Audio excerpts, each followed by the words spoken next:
What's up, everybody, and welcome to the Press X Podcast, episode 96, your weekly podcast for gaming news and opinions, coming at you each and every Monday, sometimes at noon Eastern if I don't mess up, and or my computer works with me. I'm Kevin McManus. With me, Craig Johnson. I'm the only one here. That's true. We were supposed to have the first episode with you and Kellen. And then Kellen went, nope, never mind. And then Kellen went, nope, never mind, and now it's just never going to happen. It might actually never happen. So a little update on the hidden agenda let's play that we were gonna do. So we ended up not doing it, and I am so happy we didn't do it. Well, that's not fully true. We did do it, but we just didn't want to record it because of all that happened. Well, no, that's what I'm saying. We didn't do it. Like, we played the game. We'll talk about it, but we didn't record it, and I'm happy that we didn't record it because it was a nightmare. I think for multiple reasons. Yeah, we'll talk about them, but it was a nightmare. That's not happening. Don't look forward to the Hidden Agenda stream because there isn't one. An update on my power supply for my computer. I don't know if you know this whole story. My computer's busted. That's the reason some videos take so long to edit and crap, and they come up late. My power supply is the problem. Talked to them over a month ago. They said, oh, ship it in and we'll give you a new one. They sent me an email finally, more than a month later. We don't have that version model anymore. We'll see what we can do. Thanks, guys. I feel like at that rate, it would just be cheaper to go buy it would have been discount power supply. A long time ago, yeah. If I knew this was going to... They made me pay for shipping, too, to ship it to them. Yeah, I'm not too happy about it, so they better give me my power supply back. Other than that, I guess I should say, if you want just an update, hey, why is the video not here on time? Because your power supply is broken. If you follow our Twitter at PressX_YT, I tend to do updates whenever I realize that it's not going to be on time. So if you go and follow that, you'll know what's up. And also, if you tweet at us, you can get questions on the show very easily because it goes directly to my phone. We can tweet you back. Sure. We could do that. We probably won't, but we could do that. Might. Let's start with what we've been playing. And I've been doing this What Wendy's Been Playing segment. So you want to start with that? Sure. She hasn't played this week. She's been busy. Her grandma came in. She hasn't been able to play. So no update on that one. But what we've been playing, let's start with Hidden Agenda. We've been playing Mario. Have you been playing anything else besides Mario? A little bit, but I'll highlight it. Right. I wanted to talk to you about Mario last week. You didn't beat it yet. I was like, we'll wait. So this week we can actually talk about it in full length. But first, let's just start with Hidden Agenda. Sure. So Hidden Agenda is by Supermassive Games. They did Until Dawn. They're doing Bravo Team this year. They're doing The Impatient, which looks like it might have got delayed until January. We'll have to see. And it is a hyper-realistic crime drama starring Katie Cassidy from Arrow, which I enjoy. Wait, which one was she? Is she the blonde girl? Yes. Well, blonde, like brunette. Dirty blonde? Yeah. Okay. And basically, it's just a crime thriller mystery thing. And you play with your phone. There's there's two different modes. There's a story mode, which I recommend. And then there's a competitive mode, which is weird.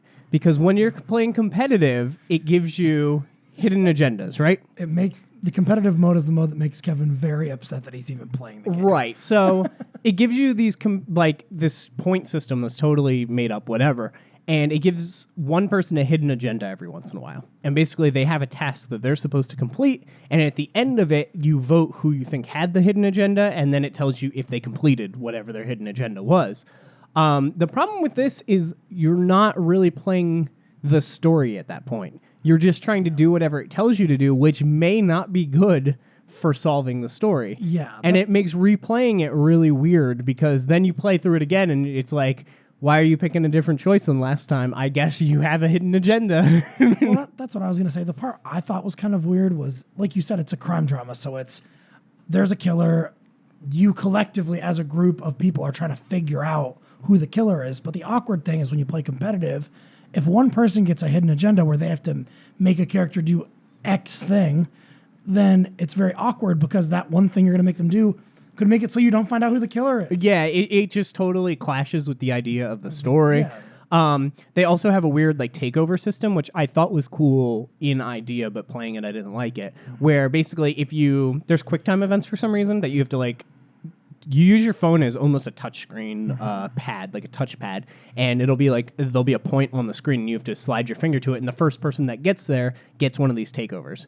And you also get takeovers for finding clues in this like weird I Spy mini game that they have. They have a ton of mini games. If you complete your hidden agenda, I think you get some takeovers. And the way that they work is whenever there's a choice, it goes to majority, except for if it's like a super like they have a couple ones that everybody has to agree on. Yeah. But besides those, you can use a takeover on the choice and say, this is what we're doing. The problem is somebody else can use a takeover Right after you used your takeover and just totally negate yours. And then they get to choose. And it's really awkward. And then nobody wants to use a takeover because somebody else is just going to, like, it's going to go to the majority anyway. Well, I honestly just felt like the very game was very, very underwhelming for me. And the reason why is because I felt like the whole time we were playing, even the people who had the hidden agendas couldn't really do anything because when 3 people go in, because there was 5 of us playing, right, total. Mm-hmm. So when the 5 of us were playing, if 3 people immediately go in on a choice and go, yeah, let's just do this one because they just want to do it. If you have the hidden agenda and you have to choose the other thing, it's really awkward for you to be like, no, guys, let's do, like, there's no definitive way to, like, make you care about the characters enough to make your choice relevant. See, I disagree with that, but my problem with it is the way the choices are made.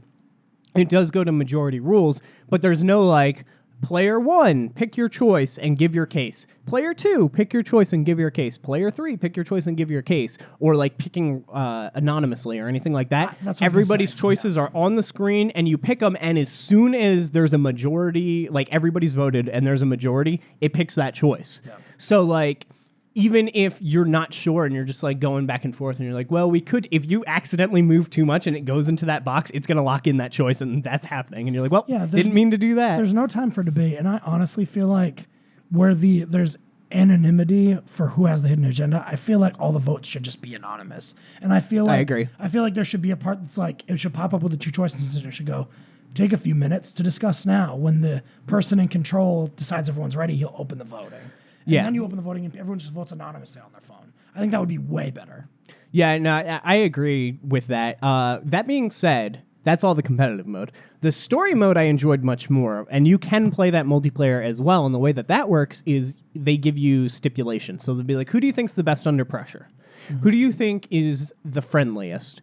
Who do you think, how rude of me, I left my phone on. Who do you think, all these Pokemon Go chat people trying to raid, who do you think is the most trustworthy? Things like that. And then you all vote, and then the game starts. And whenever there's like a split decision under pressure, it'll give that control to the person who you said is the best under pressure. When, if something happens where there's a trust question, it'll give control to the person who has the trust question. So... And then the point of it is to solve the story as opposed to play this weird competitive game. And my problem, once again, with the weird competitive game, I played through the story. I enjoyed the story mode of it. I didn't like love it or anything, but I enjoyed it. It's like $16 for the game. It's not like that big of a deal. But I feel like I can't play the competitive mode now because I know the stuff. Yeah. And like if I try to make a case for anything, it's just... It's suspicious. Like I think I don't know. Replayability once you've played and know the story of it is 0. It's very low. Yeah, like I probably will from now on just be like, here, you guys play, I'll watch. Yeah, and like maybe I'll like narrate and try to like chime in here and there, but I'm not gonna like vote and play the game because I know the outcomes. Yeah. Like I also think, and this is for someone who just played competitive. There was a lot of crashing issues with the game. The game crashed. Oh yeah, we didn't even get that. Yeah, the game crashed all the time. I've seen people play it, and it never crashed. I honestly think it was Nick's phone that was crashing the game, and I don't know how that works. But every time Nick made a choice, the game would crash, and I don't know why. We went through it again, just one play. Basically, we gave Nick control and let him play. He was the only one playing, but before the choices, we all just discussed anyway, and we went through it. And the game didn't crash once doing it that way. So I think that might also be a great way to play the game. Just have one person do it if you're just interested in doing the story. Yeah. But yeah, the concept of the game's cool. We're going to be talking about a game that's similar coming out. I don't know when, but they announced one that we'll be talking about that seems like a similar concept. But it was an interesting idea. I don't think it worked. I do think it's worth checking out if it gets, like I said, it's like $20, $16, depending on where you get it. I think once it gets another discount, I think it's worth just picking up and checking out because it is a cool 2-hour experience. Yeah. It's like a movie that you can interact with. But yeah, it's just the wanting to solve the story versus wanting to win the competitive versus wanting to just see what happens all clash with each other so much that it's frustrating when one group of people wants the story, one group just wants to see what happens, and one group's trying to make everything as terrible as possible. Yeah. Like, our ending was so bad, I think they felt bad for us and had to give us some hints and nudges in the right direction because we screwed up so badly. I don't think you heard about our second playthrough. So I didn't. I remember that we were very close. Yeah. We almost got, I think, what would be considered borderline perfect. And it's also cool because I watched a little bit of a Let's Play of some people playing it, and something was so subtly different. So there's a bunch of choices that you make, but like they influence things so much more than Until Dawn, it seems like. And that's awesome. Like, just really little things. We missed something huge in one of the I Spy scenes in our first playthrough, and in our second playthrough we found it, and it changed the whole next scene because we knew something else existed, and that scene was different than the Let's Play version, and I don't know why. I don't know what they did differently, but like just subtle and drastic differences in the game from the way it's played is really cool, all the choices that you make. That being said, the replayability, I think, is fine to like go through it, then maybe go through it again and like try to get the good ending or the true ending or whatever you want to call it. But as a competitive game, I don't think it works very well, which is unfortunate because that's what it was billed as. The game is called Hidden Agenda. Yeah, I was kind of put off by the whole thing. Oh, I'll say. I mean, I think that the idea and concept was cool. But I think this is the most frustrated I've ever seen you. I was very not into it. So here's the thing. I'm new to, hanging out with you, gaming with you a whole bunch. I'm learning what kind of games and stuff you like still. You don't like stories very much in games at all. You're way more of a gameplay person. You just want fun, fun gameplay, and you don't really care if it's silly or if it's serious or whatever, as long as you're having fun and there's not waiting and downtime and whatever. You just like playing through your thing, and that is super different from how I like to play, which is I like stories and I like slow build-ups and tension and all this stuff, and you're just totally like, I just want to be a plumber and collect some moons and move on with my life. I mean, I think for me, the thing is that as much as I like games, I don't very rarely find myself anymore sitting down and playing a game for hours in a row, right? Like, if I'm going to play an RPG, I need to play it for like a couple hours, put it down. The next day I'll play it for a couple more hours, I'll put it down. But I'm not going to sit there and continuously go hours and hours playing it. And I think that's one big issue with me is that, like, I get bored very easily with games. Yeah.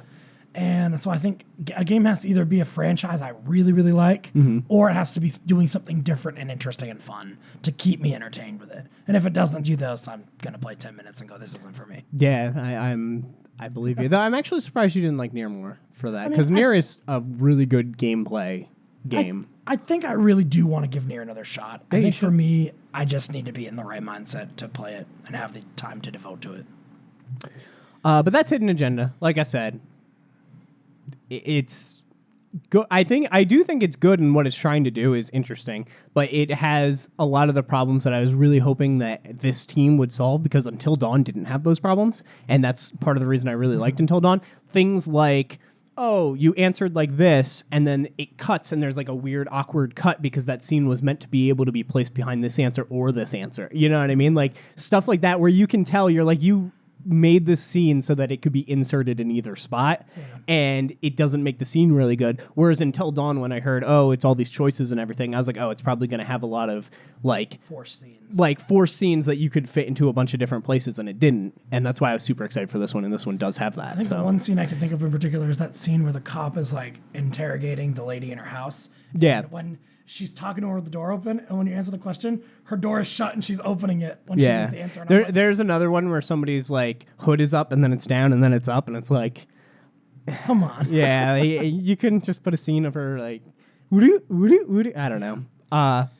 But anyway, let's talk about Mario Odyssey. We didn't get to talk about this last week, and we're going to talk about it in depth. So let's try not to talk too much about like Spoilers? Oh yeah, no spoilers, obviously, but like mechanics and stuff, because we're gonna do the classic debate, Zelda versus Mario, Sure. near the end of this episode. But just general impressions of Mario. Go ahead. So I talked about it last week. So I think the thing that I like most about this Mario game is actually what I like talking to. is actually what I like you go. most about the newest Zelda game, Breath of the Wild. And I like that they took these franchises that Nintendo has so developed and decided on and tried and true franchises that when you say Mario or you say Zelda, people know exactly what you're talking about. They know how it works, what it does, what you're trying to achieve. And I think they took Odyssey and Breath of the Wild and twisted that so well, making Zelda open world, making Mario just so more explorative where, you don't have to fight for one-ups. You're not really going for it. They really want you to like explore and experience the world. That's true. They got rid of lives. They have checkpoints, and when you die, you lose coins, which normally doesn't matter except for on one or two sections of the game where it gets a little difficult. You might lose a couple hundred coins or something. I think the other thing, too, is when I've played Mario games in the past, I like playing them a lot, but kind of like I said, just what kind of a gamer I am, I very rarely sit there for hours playing. I usually get a little bored and pause and take a break. I didn't find myself doing that with this game. I think the key to that is that, and I know this is one thing me and you talked about a little bit off show, but they have so many moons in this game. Yes. So many. And I think that's one reason I kept playing is because I didn't have to feel like, man, I have to put in a lot of effort to get a moon. It was like, oh, cool, I put on an outfit, I get a moon. Oh, cool, I ground pounded this one shiny thing, I get a moon. It's very scalable. Like, there's easy to get, like, if you want to get by with the minimum, you can do that, and almost anybody can probably pick up the game and do that and have fun. Or if you want to do, like, there's a couple that are really challenging and really hard to get. Yeah. And if you want to be the elite Mario player and go get those, like, you can do that too. I'm 600 moons in right now, and I am not an ounce bored of the game. There's still kingdoms that I haven't like explored yet. Yeah. Like I went to for story and beat them and moved on to the next one. There's still ones that I haven't gone back to and explored. And I have 600 moons. That's awesome. And I'm not bored. Yeah. I don't care. Just before this one, you told me one of the kingdoms that you brought up that you went back to. I didn't even know you could go back to there and do more. So now I'm like, there's a couple of those where you're like, oh, that was kind of a waste. And then you go back and you're like, oh, there's stuff to do here now. I feel like the other thing that I really liked about it is I felt like it was never really predictable for me. Like for me, for example, the second world that you go to, I would have never imagined I would go there that soon. Like from the trailers and everything, I thought that was going to be like super end game. Yeah. And they throw you in immediately. And I was like, oh, cool. And that kind of entertained me. And then the levels that they didn't show that I hopped into that I didn't know I was going to go to were all really entertaining to me. So this is something that last week I wouldn't have said, but I would say it this week. I like all the kingdoms, and they're like if I had to rank them, I would have trouble because they're all so good. Like I really like almost all the kingdoms, with an exception of one in particular. I really like all of them. Are we allowed to say kingdom names, or is that too spoilery? I mean, if it was in a trailer, like if it's something that they've advertised. It's not one they've done. Okay. Yeah, if you're like, oh, the Metro Kingdom, which everybody's seen, or New Donk City. Yeah, like sure, but I will say too, I think the other piece that I really, really liked about this game was, I think for a while now they've known that people have wanted a Super Mario 64, Super Mario Sunshine type game. So they finally gave us that. But not only did they give us that, they also went, you know what? We're going to give them the game they want, and we're going to stuff it so full of nostalgia and cool little just hints and Easter eggs. Going into the pipes and being 2D Mario, and there's some like odes to Galaxy and stuff in the game. Like it's so great. It's like such a joy. I've even watched some YouTube videos of like little Easter eggs and things that are in the game that I didn't even know about. And like completely unspoilery, but apparently if you go into the pause menu, each item in the pause menu does a different noise. And when you go in them in a certain order, it's a musical connection of notes that is from Galaxy. It's like a menu. It's like a menu music from Galaxy. You're like Todd. I'm so bad. I'm sorry. But yeah, and I just thought little things like that was cool. They just do tiny little nods to each of their games. When you're 2D Mario, it's whatever outfit you have on is 2D. And the music becomes 2D. Like little things they definitely didn't have to do. If they didn't put those in, no one would have bashed the game. No one would have had the game be worse. That's what I like. And it reminds me, we'll kind of cut this conversation short after this because we're going to talk about Mario again later in the show. But one thing that I really like that Splatoon did, and they do it here, is in Splatoon, when you go into your ink, it muffles all the music. And then when you pop out, the music starts again. And there's certain things that you can possess in this game that let you go underground, dip down, and the music muffles. And when you pop up, it's like, da, da, da, da, and it's back to the happy, joyous music. I'm like, I love just little things like that other companies just don't do that. Yeah, they definitely don't. And I think it's literally just attention to detail. Yeah. Nintendo really went the extra mile in this game to not only make it memorable, but really make you find certain things that you're like, I didn't know you could do that. That's really cool. I want to go talk to my friends about that. And it's awesome. I love it. It's great. All right, so let's move on to the news. And then, like I said, we'll be back to Mario later in this episode because we're going to be comparing it a bit to Zelda, and we'll see how that goes. But first, let's just talk about PlayStation Plus. Here, you can go ahead and run through the PlayStation Plus games and the Xbox games with gold. One of those weeks, we got both of them, which is sweet. And I'm going to look something up for the next segment, but go ahead and list some of those. And we'll do PS my Plus games first. So we're starting it off with Worms Battlegrounds. Do you have any opinion on this one? Yeah.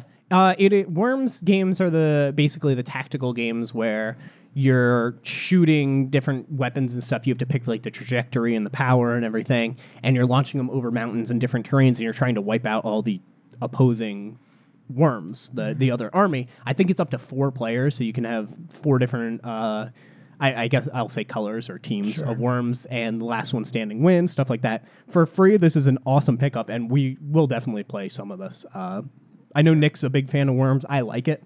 Like, I don't love it, but I like it. And for free, that's a steal. We also have Bound for PS4. Bound, this is the one I'm most excited about because I've wanted this game since it came out. Yeah. I played the demo a couple times, and I really enjoy it, and I've just never bought it because it's a game that screams PlayStation Plus to me, and here we are. Basically, you play as a dancer. There's no dialogue in the whole game. You dance everywhere, and like your combat is dancing and twirling. All of your moves are ballet-based. And you're just exploring this really weird geometric world where the walls bend to whenever you like walk up to walls, they'll like bend backwards and mold, and you dance through them, and then they close back up, and just like very Sony artistic, like that's their thing that they like to do. It's also fully playable in VR, and it's really cool in VR. So I'm super excited. I'm like, the day that comes out, I'm just so playing through that. I'm very excited. So we also have Dimensions for PS3. Ragdoll Kung Fu Fist of Plastic for PS3, Dungeon Punks for Vita, and Broken Sword 5, The Serpent's Curse, Episode 1 and 2 for Vita. You have anything else on those you want to say? No? Sure don't. Is this one yes. Also, they've been doing this thing where they're giving us one free PlayStation VR game a month now. They gave us Riggs, I believe, last month for free, which is an awesome game. And this month we get Until Dawn Rush of Blood, which is one of my top 3 favorite VR games. So it's awesome. And then for games with gold, we have Trackmania Turbo for Xbox One. We have Tales from the Borderlands for Xbox One, which is something that I just bought in physical. Yeah, a lot of people think this is the best Tales game. I disagree, but I do think it is one that's worth playing. Yeah. I think that they have a lot of varying quality now, just like with Game of Thrones being like way down here, and then like I think like Walking Dead, the first season is really high. I think Wolf is really high. I think this is a good middle ground, and I've never heard anybody say anything less than a middle ground, so it's definitely worth checking out. And then we also have Into Dreams for Xbox 360 and Deadfall Adventures for Xbox 360. Oh, yeah. The Dreams, it's Nights into Dreams, right? It just says Into Dreams here. It's Nights into Dreams. Yeah. So that is the Sega Saturn game, Sega Dreamcast, whatever one it is. Sure. With the clown jester man that flies that I really like. That's like the remaster or whatever of that game. Cool. I have it on PS3. It's fun. Cool.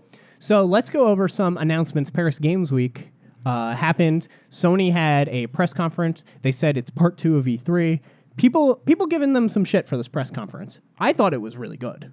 I really enjoyed this press conference. I liked that they didn't do it all at E3. And the reason I say that is because I feel like there was enough content here at Paris that if they had just shoved it into E3, I feel like we would have gotten a lot less of each game. And I kind of like that they elaborated a little bit more on some games, that they were able to actually dive into games they didn't announce. I kind of like that. Yeah, there was new announcements. There was footage from new games that got me excited. I know the consensus is it didn't get a lot of other people excited, but like I was more sold on some games because of this. And yeah, they had new non-Sony announcements that were awesome too that we're going to go into. But I just have a list here of some stuff, and we'll kind of go over. The first one, and arguably the biggest one, was the Ghost of Tsushima, which had a very Japanese samurai, feudal Japan vibe. People thinking it's going to be like the Assassin's Creed that everybody wanted and never got. Talking to the developers, open world game, very similar to Breath of the Wild. They talk about they didn't want, waypoints and things getting in the way. They wanted to make every area look enticing and interesting, that you'll just want to go check it out anyway.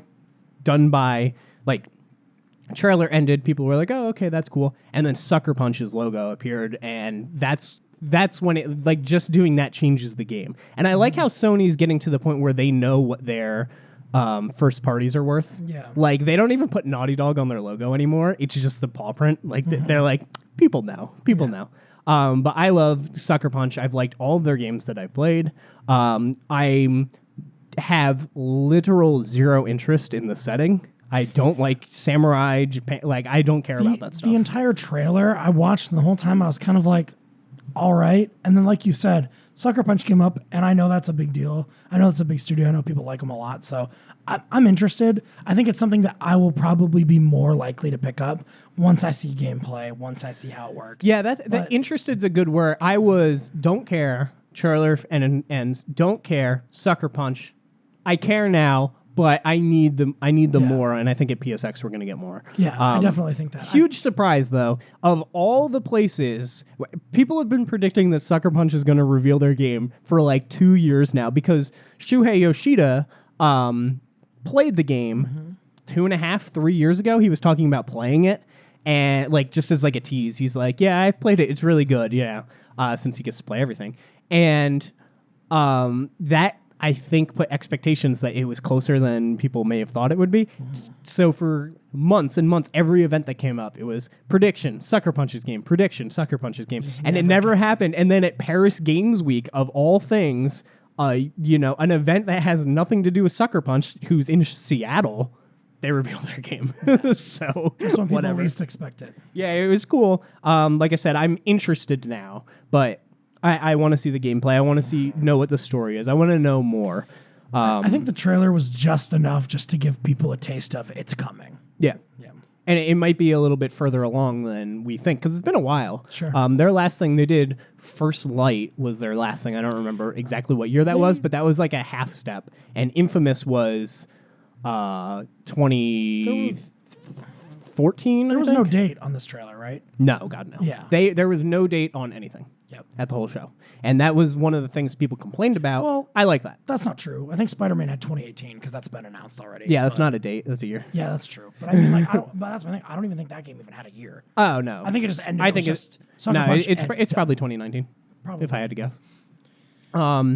Next up, Concrete Genie. This was a very interesting... Oh, you didn't like this? I thought it looked like garbage. Oh, this is the game I'm most excited for from the announcement. I literally watched the whole trailer, and the whole time I was like, all right, that's it? I think it's sweet. So it looks like a coming-of-age sort of what Stranger Things and It and all this stuff has been trying to do, dating back to the Breakfast Club, where you're the kid, you're getting bullied. It's about being a kid, coming-of-age story. But then he has this power of some sort. I think it's a magical paintbrush, isn't it? Yeah, and he can paint different designs, and it seems like there's a menu of all these different things that you can paint, and they come to life after he paints them on the wall. Creatures and vegetation and plant life. So if there's an electric source nearby, you can paint this electric dragon to shoot it with electric, and it'll power on in the real world, and you can continue. It reminds me, once again, I was talking about Bound. This is a very Sony-seeming game, something that they would definitely invest in, and I've liked almost all of the ones that I've jumped into. It reminds me the most of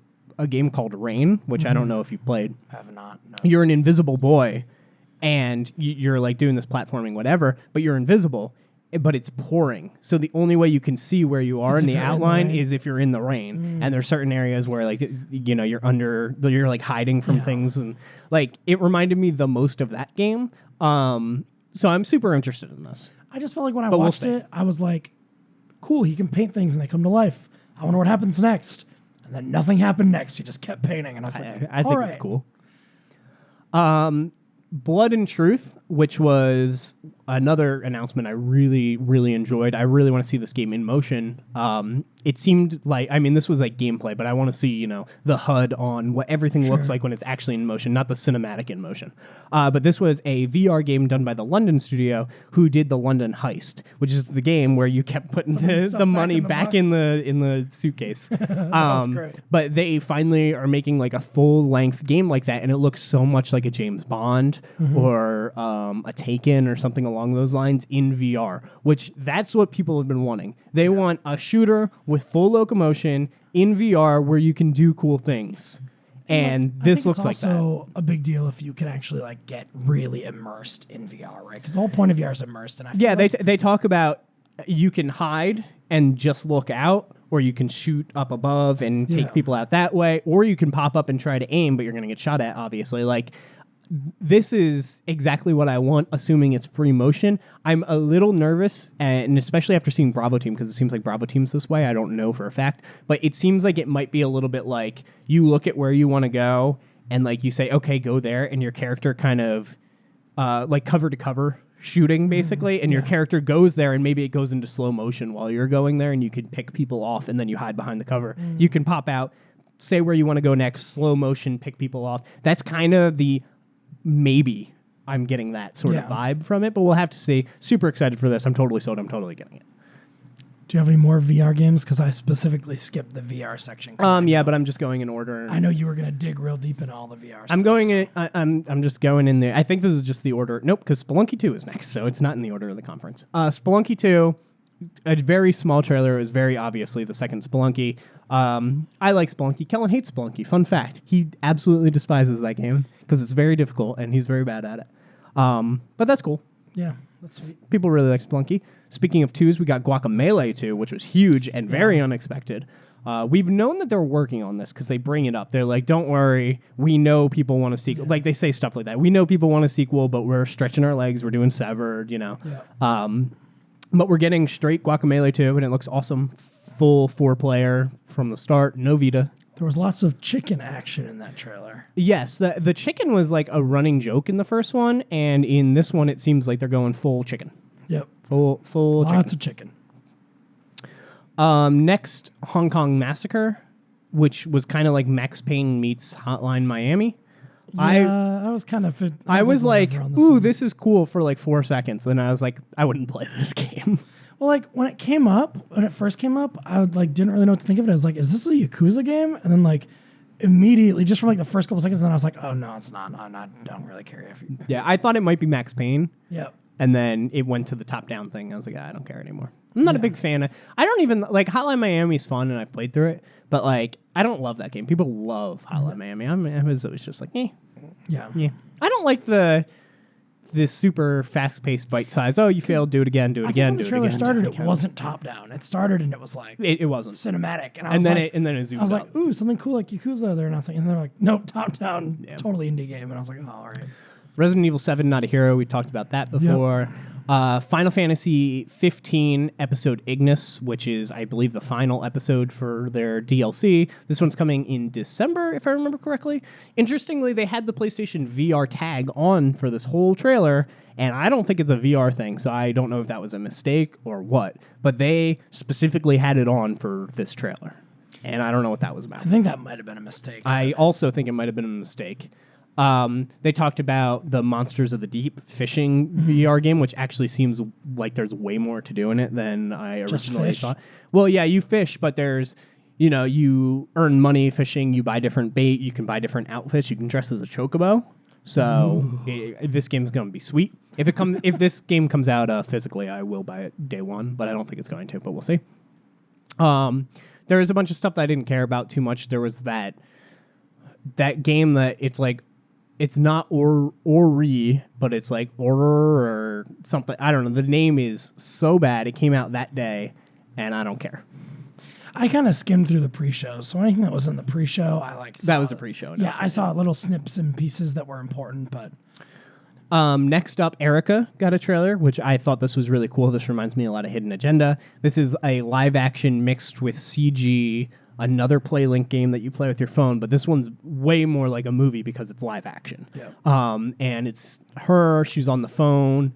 There's, a killer, because there's always a killer in these style games. And then there's a little almost like mysterious supernatural ghost voice thing telling her not to break the seal. And then it's her about to break the seal, and it's like, break it, don't break it type thing. Seems cool. Yeah. Hidden Agenda didn't get me super excited, but I'm totally down to try again. So Erica sounds sweet. Shadow of the Colossus got another trailer that was literally just them fighting a Colossus. It was great. And I'm super excited for this. $40 game. Still coming out physical. Day one $40 purchase. game. February 6th or February 3rd. Yeah, it's something early like that. 2018, yeah. So way sooner than I thought. Oh, yeah. Cheaper than I thought. And if you've played the PS3 version and you log onto your PS4 and go to your notifications, you got free avatars for the game. So that's cool. I went and downloaded mine. And then they closed the show with the super controversial Last of Us Part 2 trailer. Craig, did you watch this trailer? I watched it. And Okay. in all honesty... Do you agree? Have you heard all this controversy? People hate this trailer. So I haven't really heard it. I can only assume, from watching the trailer, I probably know that there's some race aspects to it. Oh, no. It's just a violence thing. People are like, that was way too violent. And they're like, you want video games to be, I don't agree with any of this, but It's a I'm going to go mature ahead and say game. Yes. You want video games to be this art form and you talk about it like that, but then people do stuff like this and you go, oh, it's just a game. Oh, it's just like, you can't have it both ways is the argument. But like, I don't understand that it's a tone piece for what the game's going to be. If you do not want violence in a video game, then play video games. Just don't go to the mature games and go, you shouldn't have these mature pieces of content. Yeah. That's why it's rated that way. Like, it got so bad, Naughty Dog had to put out a statement that they were like, we make adult story games for adults to play. That's it. Like, that's what we do. And I sort of understand the argument of this is promotional material. Like, this is a trailer. This is a promotional thing. And you went there and did it. I personally didn't even think twice about it because I watched a lot of, I love slashers and blood and gore. I don't care about any of that stuff. So it was fine to me. But I think the only piece that I could even see it, even without hearing it, I could see there being a racial aspect to it because, it was very white and then Asian and kind of divided, and I didn't really know what was happening from that side of the story. Naughty Dog loves making their main characters not white. Exactly. And I think that... I shouldn't say not white, but, they love all of their side characters, like Sam and Henry in The Last of Us are black. Like, they like bringing in all these different nationalities into their stories. That's kind of the thing that they do. And I personally, I loved the trailer. I thought it was great. I think the thing that I liked most about it, I hoped it was Last of Us. I did not think it was going to be Last of Us. That's part of the problem, too, that people are like, I didn't know if this was Days Gone. I didn't know if this was Last of Us. We don't know these characters. But I liked that. That's what I liked most about it. I liked that they showed you, when they first teased it, it was obviously Joel and Ellie, and it was a big deal, right? Where they, the way they showed it, it was good. Yeah. They were older. But I like this because I think they're going to try to show you a different aspect of that world, and I think that's important. The other thing, have you heard what some of the people online are thinking this trailer is? Yeah, it definitely is. Yeah, I think if they're doing it that way, I think that's even better. I like the trailer. I like that they literally didn't even hint Last of Us until literally the last frame. See, I was talking about the controversy of it. Now let me get into the trailer. Sure. I hated this trailer. Really? As somebody who Last of Us, one of my favorite games of all time, didn't like this trailer at all. I think it did nothing for the game. It showed a bunch of characters that I don't care about in a series that already told me that the characters I do care about are going to be in it. Yep. And I would have much rather seen, even if at the end of that, Joel or Ellie or somebody walks up, whatever, then I may have been a little bit excited. But seeing all this stuff happened, not knowing it's The Last of Us until there's a clicker at the end. Yeah. Like, you literally don't know. These characters I don't care about. It didn't make me remotely more excited for the game. If anything, it makes me scared that they're not going where I want them to go with this game. Sure. And I don't want that. But they're making it out like these are main characters. So Yeah. we'll see. So the thing is, I think that Naughty Dog is smart enough to do a sequel the way it should be done.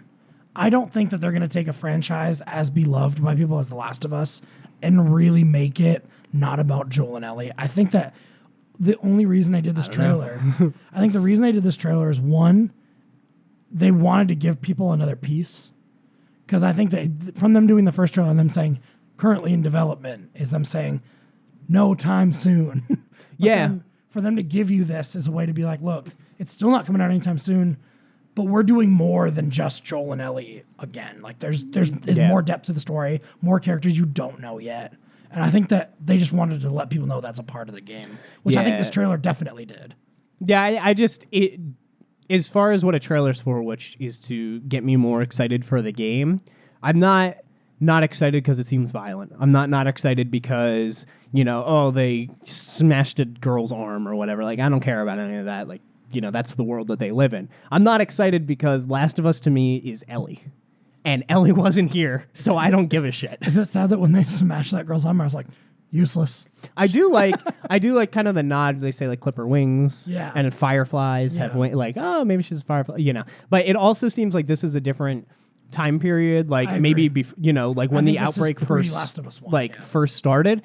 And they, similar to something that Gravity Rush 2 did that I thoroughly enjoyed, Gravity Rush 2 takes place in a completely different area than the first game. Mm-hmm. So, like, there's the same enemies, but they call them different names. Because that's how that would work. Yeah. You know what I mean? So they have different names for the things, even though they're the same things. And it seemed like that might have, be part of this. But I don't know. Anyway, as far as getting excited for the game based off this, it didn't do anything, but I'm still hopeful. I think PSX is where we're going to get answers to stuff. I think that's their PlayStation audience, where it's literally just PlayStation fans, and they can come out and be like, listen, guys, let me tell you, Joel and Ellie are in this game. They're not the main focus. This is this character. This is kind of what he's about. This is they can literally come out. Go that deep?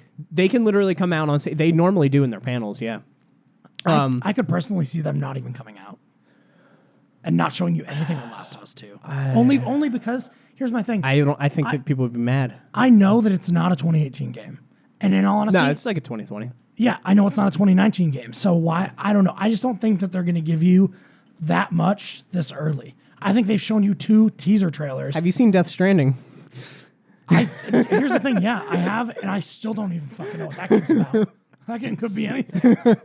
I've seen actors. I've heard some other actors are involved. I've seen a lot of babies. And I've seen a lot of guys with skull faces and floating people. And I don't know what genre of game it is. I don't know how it works. I don't know if I'm playing as Norman Reedus the whole time. I don't even know if I'm playing as Norman Reedus. So I think that I would probably bet on the side of we don't even see Last of Us Part 2 at PSX.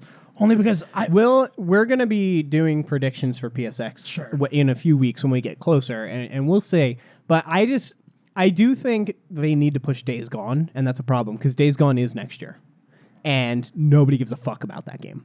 And they do need to be like, Last of Us is different than Days Gone, blah, blah, blah, blah. I just don't understand why they would have even remotely shown Last of Us here. I agree. At all, when that is they revealed it first at PSX. Like, that is a PSX announcement 100%. Why did they show it here? And I think it's because they're going to explain it. Like, they're going to let it sit and digest, and they're going to explain it. I agree with that. I think that Days Gone would have been a better trailer to show. I agree. Because then people would have been like, yeah, that's the game with that sweet bear I saw. I would definitely want to play that game. And at least it would have been... Hey, that game's actually coming out in the next year. But that's my thing. I think Last of Us is so far out there, like... I don't think it's relevant yet. Some other real quick things. God of War had like a 1-minute trailer, and I thought it was freaking awesome. Yeah. Like, I heard people complain about it. They're like, "Oh, we didn't get anything new," and I was like, "That combat looks so good." Yeah, it definitely It highlighted looks more so into the detail good. of gameplay. Yeah, it was the great. combat, and I was like, "This is the game I want. This is the next God of War that I can't wait to play." It was exactly what I wanted to see out of God of War. Yeah. As soon as they showed it, I was like, perfect. This looks great. Move on. I don't need to see anything else. Don't tell me anything else. Yeah, I'm totally sold on that, and it's Combat sweet. There's a Coming- giant snake. Let's move on. early 2018. Yep. That was what they said. So, We'll see. I mean, I would be fine with it at any point in 2018. Even if they come out and they're like, hey, it's delayed till October 2018, I'd be like, my prediction is it's coming out in March. yeah, I can see that. Every God of War's come out in March. Seems like a good bet then. So I think it's coming out in March. I'm spoiling my PSX prediction, so let's move on. Let's talk about Blizzard real quick. Now, Well, do you care at all on this? What everything showed about Spider-Man? Oh, sure, we can talk. I'm sorry, that only had like new announcements. Yeah. Spider-Man, we can talk real about that quick. really quick. Mary Jane's playable. That seems cool. Lots of Mr. Negative, which I'm hoping that is just maybe the first half of the game or something like that they're just showing off from. Still a chance. Miles is in this trailer again, which is suspicious to say the least. Maybe they're doing a little bait and switch thing. Maybe you actually do play as Miles for a lot of the game, and that's why we only see Mr. Negative. Like, maybe Miles is another Spider-Man, and like Peter gets Knocked loses out. to Doctor Negative, Mr. Negative, and you actually play as Miles for a lot of this game. That would be so cool. That would be so good. I don't know if they can hide that though. Only reason I don't think that's true is just because they've gone into such detail about Spider-Man and the logo, how it's the whole cover art and everything, the promotional material they've done is all red, and Miles is blatantly like a black Spider-Man, like black suit Spider-Man. Maybe not in this universe. I would hate that if they turned his suit any other color. Miles Morales is blatantly the green black and red Spider-Man. Spider-Man. But I think that would be cool. I think that one thing I liked, they showed Shocker, which highlighted to me, I really didn't want this to be an 80 to 90% Mr. Negative game. I like Spider-Man's villains. I want a lot He's of got really villains. good villains. He has a ton of good ones. Just the fact that like they've teamed up in comics as Sinister Six. There's such a good variety. They all do different things. I think combat-wise, there's a lot of good stuff. I really hope they highlight a lot of them well, even if they're not all full boss fights. I think that highlighting the majority of them in this world is important, especially where it feels like from the trailers that Peter Parker's been Spider-Man for a while already. It feels like he's pretty Yeah, I think it's like invested. 9 years or something. So yeah, I feel like he's They've already announced come it, I across all of his villains. Because even in the comics, Mr. Negative's like a new villain. It's not something. Yeah, he's been they around. just need to make this like Arkham, where agree. you're running into the obscure ones. There's mini boss fights with some medium ones, and then the big ones are big boss fights, like Dr. something. Octopus, stuff like that. Yeah. Like the big deal guys. Yeah, and Shocker can be the opening mini boss that you punch in the face and it's over. All right, BlizzCon or whatever Sure. this is called. Now, I don't care anything about Blizzard.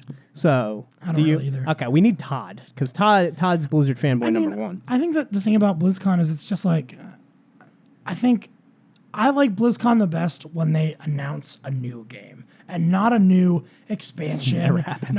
I mean, they did it with Hearthstone, and Hearthstone was like Sure. very, very different from anything they'd ever done. It got very, very popular. It's still very popular. They did it with Yeah, Overwatch. they the just same copy thing. other games and give them the Blizzard treatment. That's true, but I feel like the thing that makes that work though is Blizzard Heroes has of the this polished Storm. touch. Blizzard has this polished touch that other companies don't have, and this following that other companies don't have. And I feel like that's why they can do a mobile trading card game and have it be successful. Things like that. And I think that so that's where I get most excited, and we didn't get that this time, which I feel like is kind of underwhelming then. I literally don't care about Blizzard at all, so feel free to talk about whatever you care about. Sure. Overwatch added Moira, which is a support-based character. She seems to shoot some black darkness at things. I don't really care. I don't know much about her. She looks fine. She's the 26th hero, which is not a lot of characters. I feel like to be dead Overwatch, they honest. need to start. I think they need to stop releasing a hero every 2 months, and they just need to like hold back some and do like a full pack. expansion. Like, hey, we're doing, we're doing Overwatch first of the year 2018. Here's 5 heroes. Yeah. and just really shake up the metagame. Because then putting out one hero every 2 months is just kind of awkward. I think the problem with doing that is just balancing. Then, like, I think it's easier for them to balance if they introduce one element, see how it works, get it good, and then introduce another. If you That's introduce true. 5, your balancing is going to be very, very difficult. Yeah, no, I can see that. I mean, I'm not huge into the competitive aspect of Overwatch, so I think that, that's probably why I think that way, but whatever. They announced a new map for Overwatch, which is a Blizzard World theme park map. I don't care about it, but God, does it look sweet. Sure. World of Warcraft Classic got announced, which I think this was the biggest announcement. And I literally have no idea why anyone cares. Oh, really? So this is like the vanilla WoW servers. I don't know if you know about private servers and stuff they for shut it WoW. down. They are huge. Like, so many people hate the new WoW, and I get that because I play RuneScape, right? I quit for however many years, and I came back, and I'm like, what the fuck is this game? Yeah. I don't know anything. They redid all the graphics, all the combat. Everything is totally different. You can't, like there's weird cooldowns and all the shit now. It looks like WoW. And I'm like, I don't like this at all. And then I was like, oh, look, there's 07scape, which is just the 07 server. And I play on that because people don't like I think a lot of the problem is people get burnt. Like, they spend hundreds and hundreds and hundreds of hours doing all the stuff in WoW. And then the new expansion comes out and makes it so much easier. It's like Destiny a little bit. It makes it so much easier. And then the new one comes out and it's even easier. And the new one comes out and it's even level easier. 100 character immediately. And then all the people that were in that original one that loved it so much feel like they hate all this new stuff that's coming out. Yeah, because they feel like they wasted their time, basically. So to bring it back to their roots and go back to the vanilla server, I think is really cool. And while I don't play WoW, I actually don't even I hate WoW, honestly. I've played it. I don't like it at all. For people who are like me with RuneScape, who is like, yeah, I'll play the old one, the new one can go fuck itself. I think that's really awesome.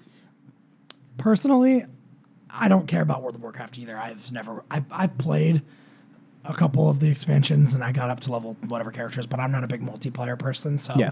And that's a multiplayer game. A little bit. But I think the thing for me is, and I guess this kind of leads into the next announcement, I really, really, really think that they need to let WoW die. I think it's gone on They were so going to. long. Yeah, and then I blame Overwatch. Yeah, and I just think that, I think it's just such a big franchise, and it's such a cash cow for them that they refuse. Like, they're going to bleed WoW dry until it loses its last subscriber. Yeah, the thing is, it's been bleeding subs for so long. And every time an expansion comes out, it spikes. I know.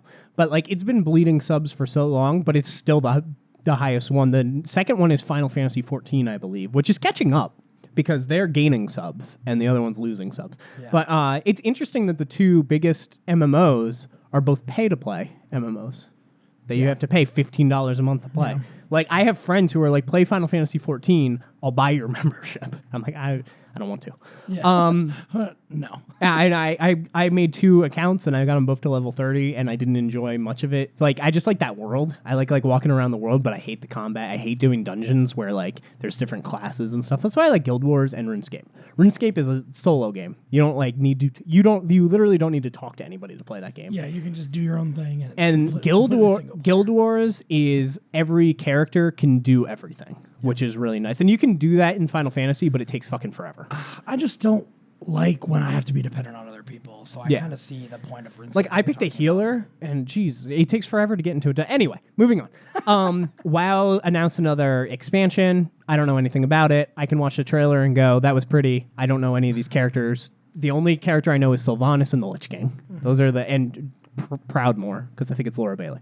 Those are the only characters that I know, so cool. New expansion for WoW. Like I said, I think Battle of WoW's Azeroth. Dead, yeah. Yeah, because they were supposed to have a new MMO, and that was I was like, ooh, I'll hop into this, and it was Overwatch. And then they scrapped it and made Overwatch, which, good job. They did it good, because they made a lot of money on Overwatch fucking loot boxes. But I would have liked to see that MMO.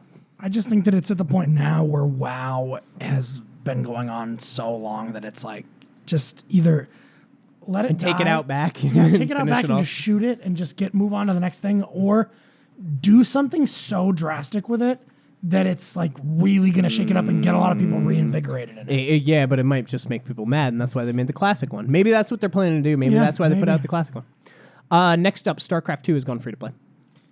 Cool. And then there was a bunch of other announcements and things, but I just don't care. I'm going to be honest. Next up, real quick.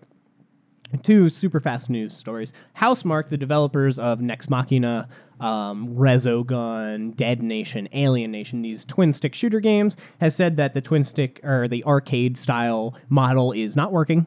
They said they don't make money like they think that they should be making, I guess, on these arcade games. People consider their games free, which sort of makes sense. Like, I don't know. I've always thought arcade games are really weird at home because in an arcade you pay a quarter and you play until you die, and then like you stop or you put in another quarter, and like that over time makes them money. And in these, when you own the entire game, I feel like that drive to play the game drops a lot and do well drops a lot because your quarter isn't on the line. Well, anyway, they said that this model doesn't work, and now they're looking for games as service as their next thing.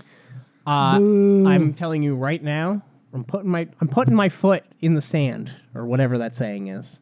My foot is in the sand. It's very difficult to walk right now. It's stuck. I'm not buying any games with service from now forward. They can go fuck themselves. I just don't like the fact that if I'm paying $40 to $60 for your game, if I can't get $40 to $60 worth out of your game from just that, then it's just depressing. Here's my thing. I like Destiny 1. I enjoyed my time with it. I got my $60 worth. I enjoyed that game. And I thought it was cool because it was a unique thing for the time. Now every game is Destiny. Mm-hmm. And every game wants to be Destiny. And now it's not unique and it's not cool anymore. No. And I don't like it anymore. Like, it was cool. Oh, this is the first game that's really going in on this. But like, as it's been said, like, Destiny is an MMO that doesn't want to say it's an MMO. And it's a shooter that's not completely a shooter because it's kind of an RPG. Like, it's got all this stuff in it. And you know what it's bad at? Kind of all of it. But when you put it all together, it's okay. You know, it's okay. But the fact that everybody wants to do that now, every game wants to be a mediocre MMO. What's going to happen is it's going to flood the market and people are going to get bored of it being that. And if your game is that, people aren't going to buy your game. The other problem is if Destiny 3 comes out and Star Wars Destiny comes out and then Housemarque Destiny comes out and Activision Destiny comes out. That Activision is the actual Destiny. But like, if four of them come out. Destiny games. All of a sudden, we'll say 100, it's not, but 100 people that play those games break into 25 people each, and all of a sudden those games all suck. Like, you can't have too many of them, and it's the same reason, like, as much as I hate to say it, like Battleborn, and that year, so many shooters came out. Like, there was Overwatch, and there was Battleborn, and there was your Call of Duty, and there was Star Wars, and like, all that stuff came out in the span of, like, 6 months. And you know what fails? Good games. Titanfall 2. Totally legit game, totally died because you know what else came out? A million other games that are the same exact idea. Mm-hmm. You can't do that. No, I agree with you. I think that this is a fad that's going to happen right now with a bunch of studios, and I think it'll die out in about a year. That's why I am refusing, as of right now, my foot is still in the sand. Sure it is. I'm refusing to buy another games as a service. Unless... if it was like a free-to-play game as service, that's okay. That's fine. But like, if you're making me pay $60 and then you're putting expansions and you're putting in loot boxes and all this stuff, get out of here. Yeah. Just build your game, build your vision. Let me play it, let me experience it, let me like it, and move on.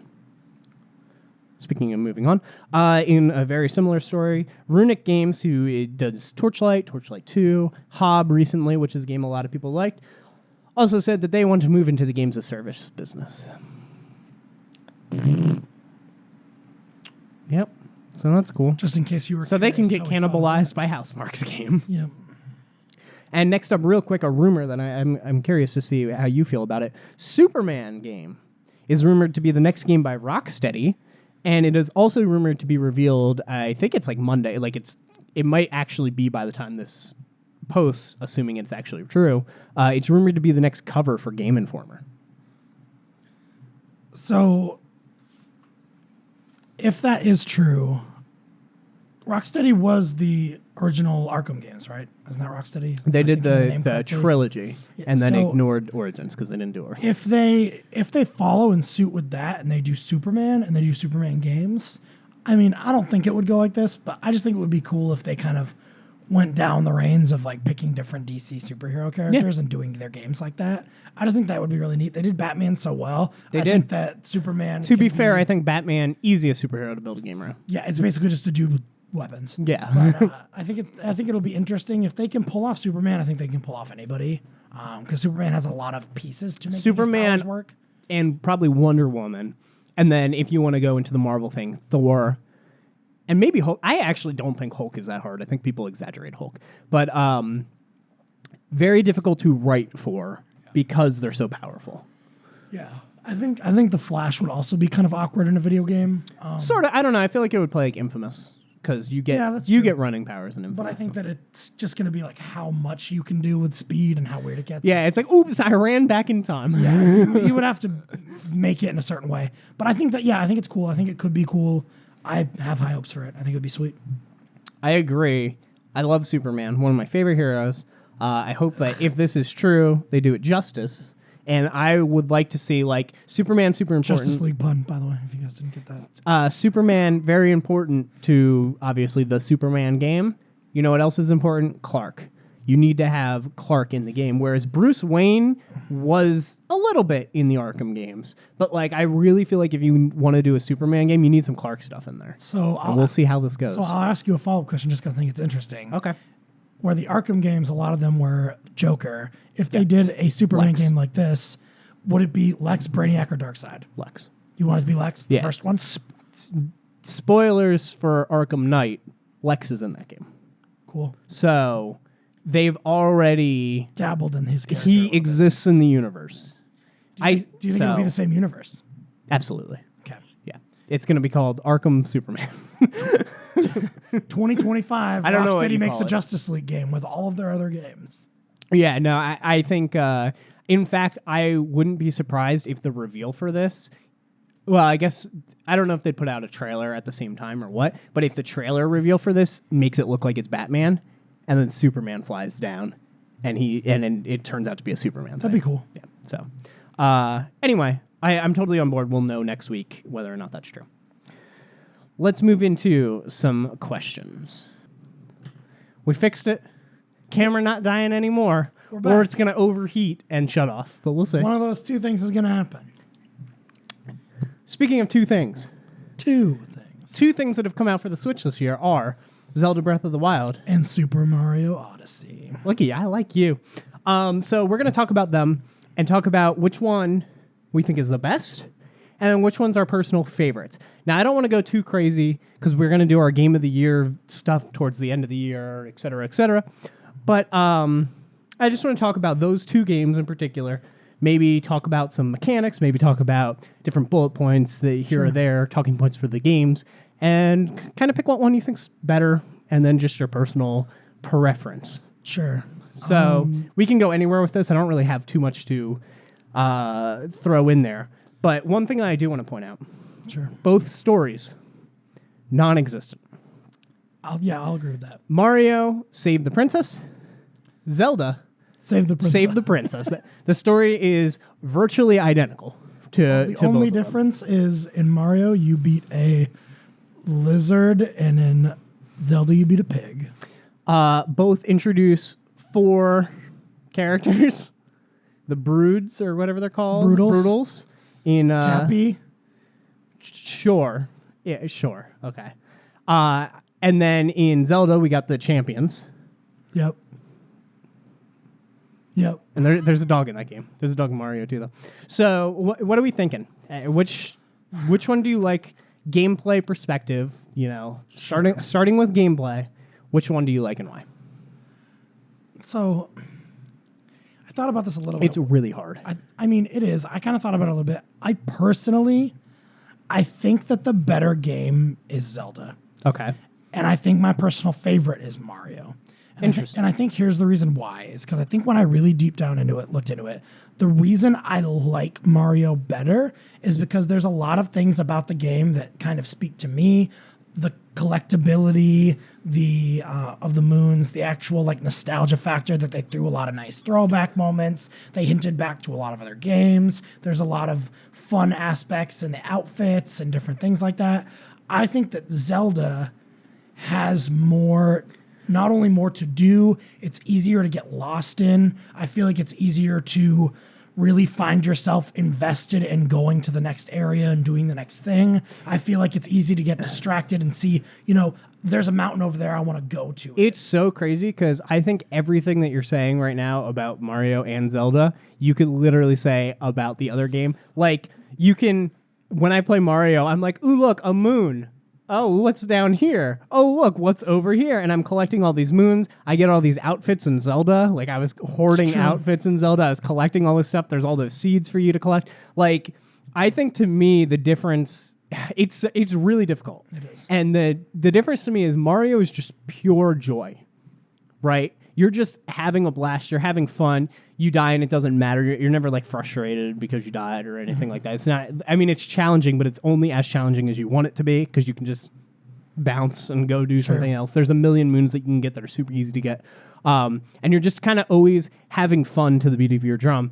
And Zelda is kind of the same, but I feel like Zelda is a bit less fun because it's a little more mechanical. They have like the weapon breaking system. Sure. You're really plotting a strategy in Zelda when you're doing something, and the fun of it is when it pays off and when you do it. You're like, all right, I think I can climb just enough to reach this ledge, and then I can eat fire food, so I'm not going to freeze to death. And then it starts I'm raining. going to climb, and then I'm going to climb, and I think I can just make it up here and run in the shrine before I die. And then you do it, and you feel awesome. Like that, I feel like the moment of like setting a miniature small plan and actually having it happen in Zelda is so fun. But Mario, I don't think there was a time I played Mario where I went, I'm not having fun. Like, it's just, there's so much of it that I'm like, oh, I'm having so much fun all the time in this game. In Zelda, there were some points where I was like, oh, damn it. But I think that exactly is why I've categorized them the way I did. I think that I agree with you. Mario is literal fun, pure joy from the second you turn it on until you beat the final boss. I think it's just, you can't stop smiling when you play that game. And I think that the difference is, though, like with Zelda, right? Zelda's one giant open world that you go to have a good time in. Mario is all these separate little experiences where every world is good. I liked every world, but every world give you a different twist, had you have a little bit of different experience. There's different enemies that you can possess that are tailored to certain worlds. The geometry of that world. Exactly. And I think in Zelda, it's a little bit, I think Zelda is a tougher game.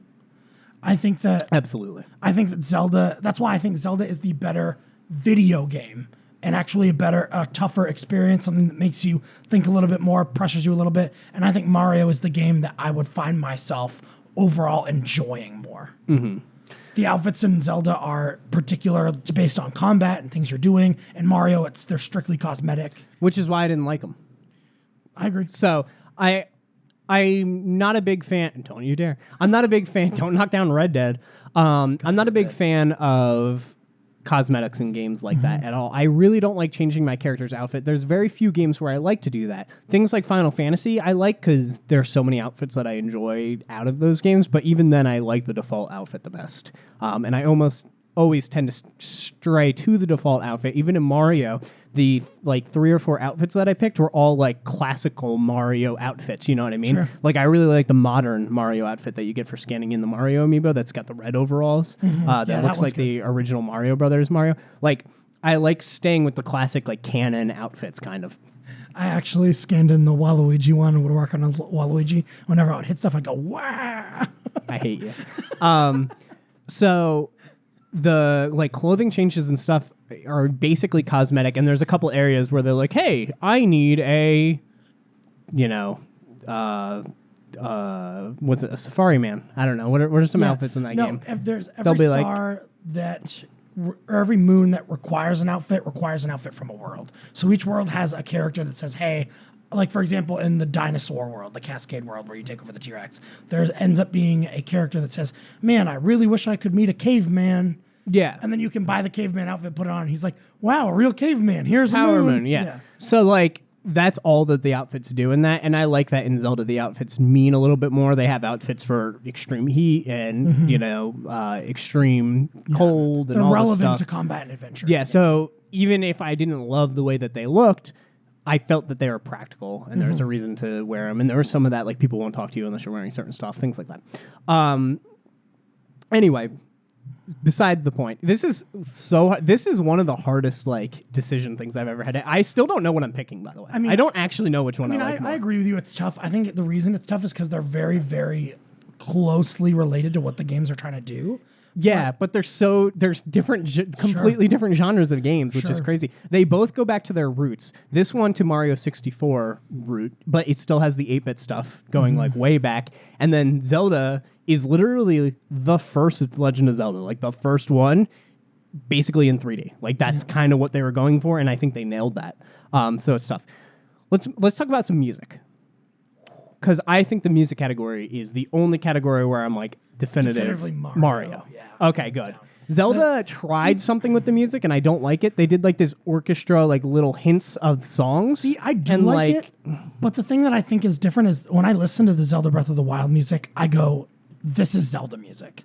And I definitively think that. When I hopped into Mario... There's a different genre for each world. Not only is there a different genre for each world, but I was actually super enticed by songs that I didn't think I would be. Like the Wooded Kingdom's my favorite. Is so good. And I'm like, how is this song this good? I was so glad you brought that up. That's literally my favorite one besides the song of the year Odyssey because song. It wins. It just wins. That's not true. The Persona music is way better. I don't care about that.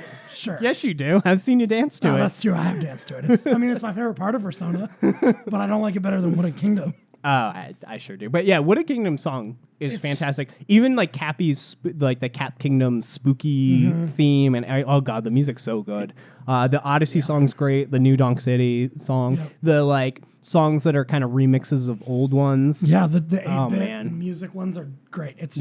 I'm glad we both agree. At least the music hands down goes to Mario. So which one do you think has better exploration? Because this one is tough. Mario. The weird thing is, Mario's way more compact, so it seems like there's more stuff. But the thing is, Zelda hides all of its stuff so well. Like, you could be in an area, and there's 20 things to find and do, and you see one. So I think the difference is... notice. Zelda's one big world, where they're hiding a lot of things sporadically throughout. And I think the difference is with Mario is they're hiding a ton of stuff in each confined area. Like in Zelda, I could walk around and I just happen to find a shrine. And then I happen to go in, and it might be a little tough and I wasn't ready leveled for what it was, but I might still be able to do it and I feel accomplished. In Mario, I could just be wandering and I find a couple moons and I'm doing good, and then I just happen to do something random I wasn't expecting and I get a moon, and it feels great. You know what I mean? Like out of the blue, I wasn't expecting it to be there. So I feel like in Mario, there's a level of there's so much in such a small confined space that it's when you find stuff, it's nice. But in Zelda, I feel like finding things and exploring is more rewarding. Interesting. You think it's more rewarding in Zelda? I do. Well, I guess in Mario, all you can get really is coins, moons, an outfit. You know, and the outfits aren't even rewards; they're just you buy them. Right. So it's really coins and moons. In Zelda, you find items, weapons, armor, upgrades. That was the thing that I really liked about Zelda. As somebody who hates open world games and RPGs, I don't hate RPGs, but like Western RPGs, what this is based off of. In Zelda, you never really get stronger. No. Like your stamina goes up in your heart, you can take more damage, but like you're just finding better weapons and better armor and playing better, and that's how you get better at the game. And I thought that was so cool because it's not Horizon, which I had a huge problem with, where I'm like, I want to do this mission. It's a level 27 mission, and I'm level 15, and I'm already here, and I can't do it. And I try to walk up to the mission point, and some dinosaur one hits me, and I'm like, this isn't fun. Like now I need to go grind and do this combat that I don't like, just so I can get the next piece of story. And in Zelda, it's like, I'm just exploring. Oh, here's a cool sword. I'm going to go to the well, he kicked my ass. What's over here? Like, there is just this childish, like, running around free, finding all this shit. Like, I think that's one side of it. And the other side is you can find that sword and then go up and you can still kill a Lionel. It might take you a long time, and it might take a lot of good combat tricks. You can do it. Yeah, you can. Highly doable. Yeah. So, I think that Zelda is better for exploration. I really do. I think also the level of you can turn a corner in Zelda and it's just something you just weren't expecting. There's an enemy you weren't expecting, or there's a shrine that you didn't know was there, or there's so many shrines. Or it just turns and it's just a different type of environment. Like you just turn and it's like a cold area. I just think that the exploration in Zelda is a little bit more interesting for me. Interesting. I think that Mario is a little bit more fun. I think that it's like like I said, everything in Mario Odyssey makes me smile. It's a game that when I find something in Mario, I'm like, yeah. But like, I feel like I want to explore in Zelda more, if that makes sense. See, I want to explore in Mario more because this is the difference to me. In Mario, I'm exploring. I'm going, what's over here? What's down here? Ooh, there's a ledge down here. Can I fall? Oh, I did it. It's a pipe. Oh, there's 2 moons in here. If one's hidden behind this wall. That's Mario to me. I am exploring. In Zelda, I'm getting lost. And I'm stumbling upon shit. Like, I don't feel like in Zelda, I mean, I guess by definition that's exploring, but I'm not actively looking for secret things in Zelda. I'm stumbling upon, oh my god, there's a giant here. What happens if I take this from him? What will he do? You know what I mean? Like, I'm just stumbling upon these really cool things, whereas in Mario, I'm actively looking for, I know there's 3 more purple coins. I'm gonna find them. Like, that's kind of the difference to me. And that doesn't make one better than the other. No, yeah. I think that they're literally just 2 different versions of exploring. I think in Mario, you're exploring for a purpose, and in Zelda, you're exploring to see what you find. Right. And you're not looking for and you're like you know there in are secrets theory, in Mario. You're not gonna find everything in Zelda. Like, that's the whole point, is that there is so much and you miss so much and you almost feel dumb. Like, I finished Zelda before I even knew you could like strengthen your armor. Like, I didn't know you could do that. Like, you can just walk right past that section of the game and the game doesn't go, hey, that's kind of important. Well, I even told you I tried to go out and do as much as I could, and when I beat the game and went back in my save file, it was like, you completed 14% of the game. And I was like, God, come on. Yeah, I was sending stuff to my friend because he didn't get Mario yet, and I've been trying to kind of, get him to get it. And I was like, oh, I beat the game. He's like, wow, that was fast. Because I went through it really quick. He's like, oh, wow, that was fast. And he's like, is there something to do? And I was like, I think I've done like 10%. Like, there's so much more game to do. Now that I've beaten it, and I know kind of what's required to beat it, oh, God, I could beat this game in so fast if I really wanted to. Yeah, I'm trying to avoid watching speedruns until I feel like I'm basically done with the game. And I'm getting to the point where I'm just going to get moons, and that's fine with me. But I've seen snippets of some speedrun stuff already, and it's insane. Oh, I'm sure. It's so insane. And I love that you can get the moons in any order, so you can just go get the easy one that you like buy from the store, and all the ones that you ground pound, and all the ones that are just like randomly on a tree or whatever, and you can just go grab all those and get to the next world like as fast as possible. I'm so excited to, when like GameStone Quick and stuff plays this game, it's going to be awesome, because they're going to beat it in like 2 hours, hour and a half, maybe faster. Well, I think it's interesting because with speedruns, now that you bring that up, I think it's interesting when like nowadays a speedrunner like finds a way to make original Super Mario Brothers like 2 seconds faster. Yeah, it's a big deal. It's like a huge deal. But in this game, I feel like people are going to be doing that forever because there's so much flexibility. People are still cracking Mario 64 stuff. Like, as of 2-3 years ago, they found new secrets to do in that game. Same with Ocarina of Time is another one. And a lot of that's just because games were a little more janky made. Like, there's a lot more exploits in them, and they couldn't like patch them and stuff like that. But yeah, I'm so excited for this speedrun stuff. Anyway, speedrunning Zelda's cool too. Anyway, I want to talk about my biggest negative in Mario. Sure. This is the thing that hurts it the most for me. Sure. Motion controls. I hate the motion controls. I don't understand why they're in the game. Like, there's literally nothing positive I have to say about the motion controls. I absolutely hate them. So I don't have a problem that there are motion controls. I have a problem that there are certain motion controls that you can't remap to another button combo. Yeah. Like that, if I want to make Cappy's hat just spin around me, I have to take off the Joy-Cons and do it that way. Well, you can spin in a circle and throw the hat, but it's annoying and like if there's enemies coming at you, sometimes it doesn't work, and like it's a little cumbersome. There's definitely, or like when it's you're climbing up a pole and you have to shake the Joy-Cons to go faster. There's if you're playing in handheld, you just can't do that. Yeah, I actually did a really hard moon completely in handheld mode, and there's some like motion stuff that you had to do it, like, and I have no clue how I was able to do it, because I'm like shaking I'm like, I'm gonna break this going like this. I don't understand why the motion controls are in the game at all. Like, it drives me crazy. And like Zelda has the tilting stuff, and I hate that too. Oh my god, that is the most miserable. Because you're like, line up the shot, and I missed because I just my issue isn't that. So like, there's shrines where you have to move a ball across the thing and you have to move the shrine. Oh, it's horrible. But the issue for me isn't that it'll like go away, like you can miss the shot. The issue is that when you miss the shot, like if you have it, if it starts you here and the ball's in the middle, if it's turned like to the left and you miss, the ball just drops down where you have, and then your skews are all messed up, and then when you return, you're not straight anymore,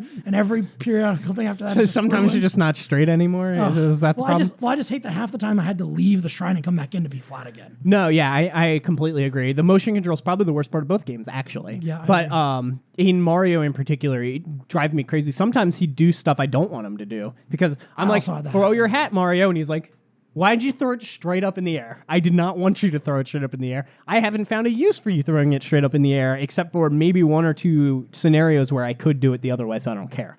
Like, I hate the motion controls. I do want to point out the opposite, the vibration on this game, best I've ever seen in a game. Yeah, really, really good. We made fun of HD Rumble a whole lot when they first came out with it. This game's Rumble is fantastic. There's feedback for throwing your hat. There's feedback for walking on different surfaces. There's feedback. You can tell where things are buried based on how it vibrates. Those ones are so sweet. Getting hit by enemies. Like when you capture an enemy, just Mario jumping into the enemy, like that little animation, it goes like you just feel him moving in the. It's so good. I absolutely love the vibration, which is something weird that I never thought I'd say. But yeah, the HD Rumble in this game is really good. So this is tough. I mean, I'm sticking with my answer. I'm sticking with Zelda's the better game. I like Mario more. So this is what it comes down to me. This is how I like to look at games. This is how I look at Game of the Year games. In a year, when I look back at my Switch and I'm like, what do I want to play? What games stick out to me? Am I going to pick Zelda or am I going to pick Mario? Well, and I'll tell you right now. But here's the thing. You saying which game do you think is better and which game do you think is your favorite more, I think those are two different questions than which game do you think is Game of the Year. I think Game of the Year leans more toward... I agree, but I'm just telling you, this is how I pick my game. When I pick my Game of the Year to me is typically a game that I know I'm going to want to go back to. It's a game that I'm always going to compare other games to. Sure. It's a game that I'm going to, I have these super positive feelings on. I almost ignore all the negative about the game because I hold the positive so high. Like that's how I pick my Game of the Year. And I'm not talking about these for Game of the Year. I'm just saying.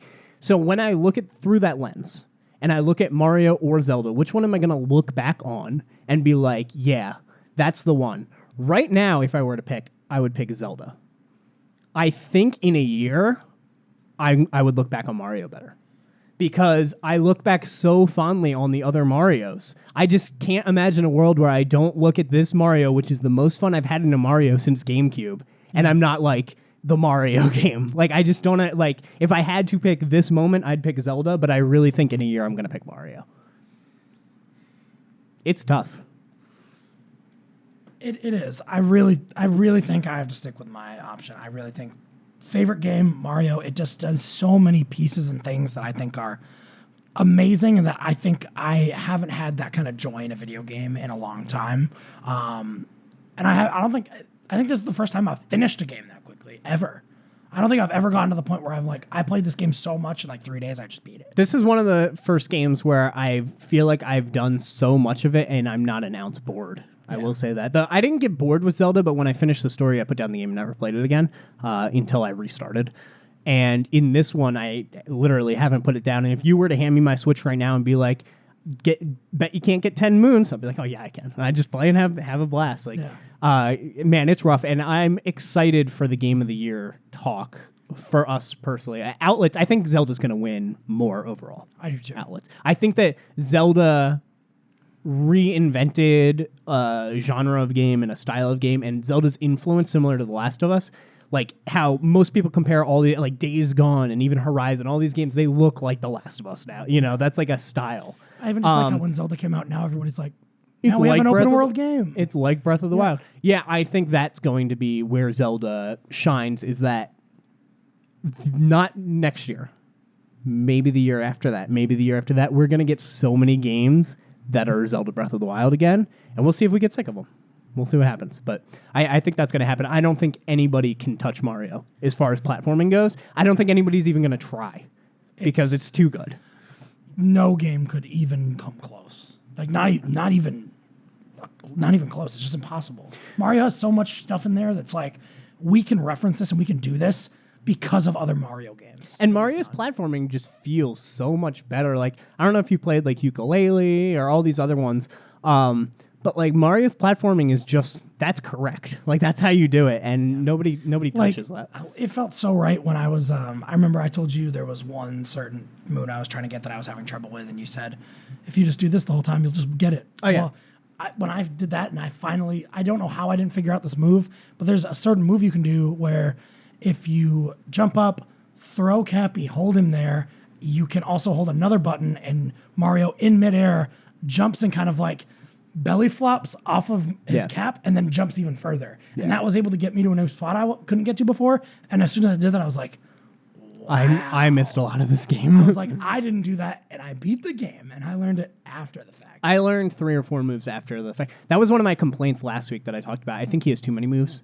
I think you could have shaved out 1 or 2 of his moves and changed a little bit of the level design. I originally thought the wall jump was the move to get rid of because it was annoying because it would happen by accident the most.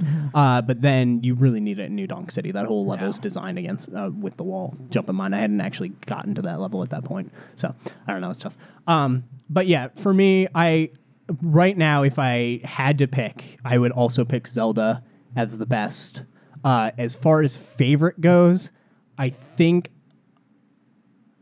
I would probably pick Zelda over Mario, but I think it's going to change easily. I think it's going to change. I just can't imagine. Like, I don't look back on Galaxy positive. I don't really like Galaxy very much. And the reason I didn't like it is because it wasn't what this game is. This game has almost everything minus a hub world. It has everything I wanted. All they needed was a hub world, and I'm super happy. So anyway, that was. I'm interested. Game of the year when we actually get to it and we do our talk and we all explain it. I'm very interested in your particular order. Is it safe to say that Mario is a Game of the Year contender for you? Mario and Zelda are both. I knew Zelda was, but it's safe to say Mario is too as well. Both. Well, the thing that I think is interesting is we all have played kind of different games, right? Like I can almost say definitively for all 3 of you that Persona's going to be in your list. Persona's not going to be in my list because I haven't played it. But I'm just saying, you know what I mean? But in the same sense, I think Kellen and Nick have both stated that there's probably a good chance that they might not play Mario. Yeah.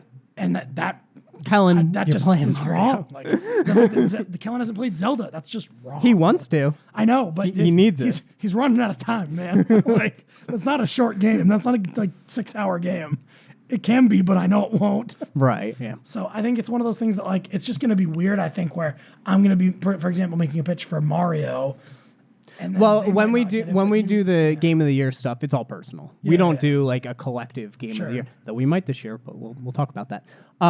We don't do a collective Game of the Year. We all just make our own list, any rules that you want, etc. We'll talk about it more off camera when we get closer to it. But yeah, both games phenomenal. I think it's worth getting us if you have the money, the income to buy a Switch. Grab Mario, grab Splatoon, grab Zelda, grab a Switch. You're set. I posted it on Facebook. I have 90 hours in Splatoon 2. Did you know that? That is insane. I looked the other day because I was trying to look up how much time I had in Mario because it felt like 40. And I was like, oh, I have 87 or something hours in Splatoon 2. And I was like, I play that game too much. I posted this on Facebook when I beat Mario. And I said, I cannot believe that Nintendo went from the Wii, which was just Wii Sports and a few other highlights, but nothing spectacular, to the Wii U, which was almost definitively their worst console of all time. Virtual Boy, but sure. Sure. But I mean, like, actual, I don't count Virtual Boy. That game. They don't either. Sure. It did so bad. But that's my thing is, like, actual home console, Wii U did so bad that people were like, they didn't even consider Nintendo even out there. It was that bad. Then they released the Switch, which completely changes the game with handheld into console. It does so well, and they release probably and arguably some of the best Zelda and Mario games they've ever released in the same year. I don't even think that's arguable. Yeah, they are. That's like insane that they went from probably being the worst out there to, oh my God, I can't even go to a store and buy a Nintendo game and a console because they're bought up everywhere. Yeah, it's insane. It's insane. It's awesome. And I still want to do a talk. We'll wait for a couple more games to come out, but I do want to do a talk just about 2017 because we did an episode where we voted on what we thought the best year in gaming was, and we narrowed it down to 2 years. And me and Kellen picked one, and Nick picked the other one, as per usual. And seems about right. I actually think this year is probably the best. It's very, very good. And obviously, we won't know that until we look back on it and see how much influence it had and all that stuff. But I want to bring those 3 years in particular up with everybody and see where we feel everything They've is. released so many games for so many franchises this year. Yeah, if Microsoft, I mean, and I'm not saying Microsoft didn't have great games. They had Cuphead, which was really good. Yeah. They had their Forza games are always, on the mark. Like, if they were firing on all cylinders too, oh my gosh, it would be like no question. Yeah. There was just no like huge Microsoft thing this year. But anyway, this episode's getting kind of long, so let's move into the releases and then get out of here. Sure. What do you say? Not much for releases this week. Of course, I just picked kind of the main ones, but there is something kind of big coming out. It's a piece of hardware. You may have heard of it. I may have it pre-ordered. It's called the Xbox One X. Oh, look, I do have that pre-ordered. I don't know why it's called that, but that's what it's called. The system launches on November 7th. And do you know its hit launch title? The game that's launching with this console.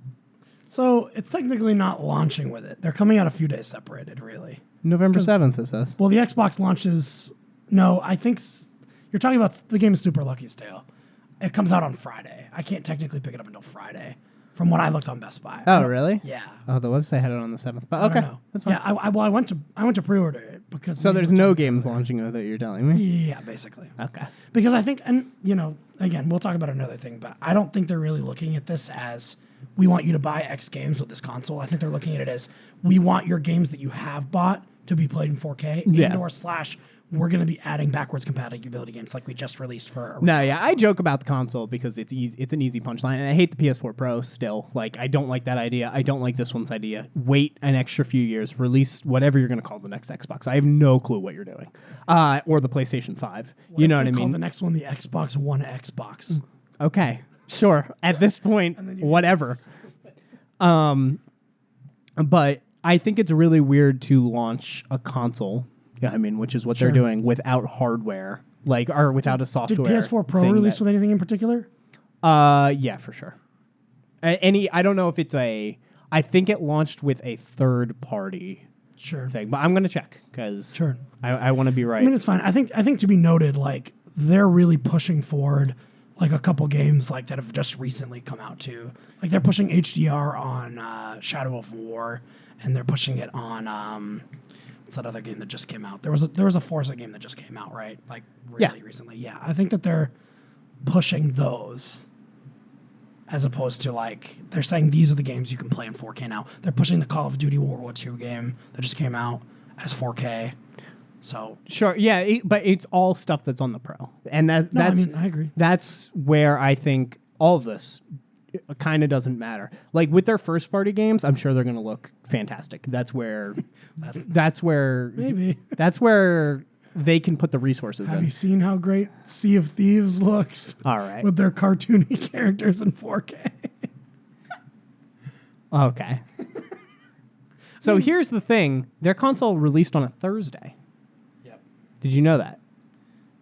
The PS4 Pro released on a Thursday. I did not. So a little bit different.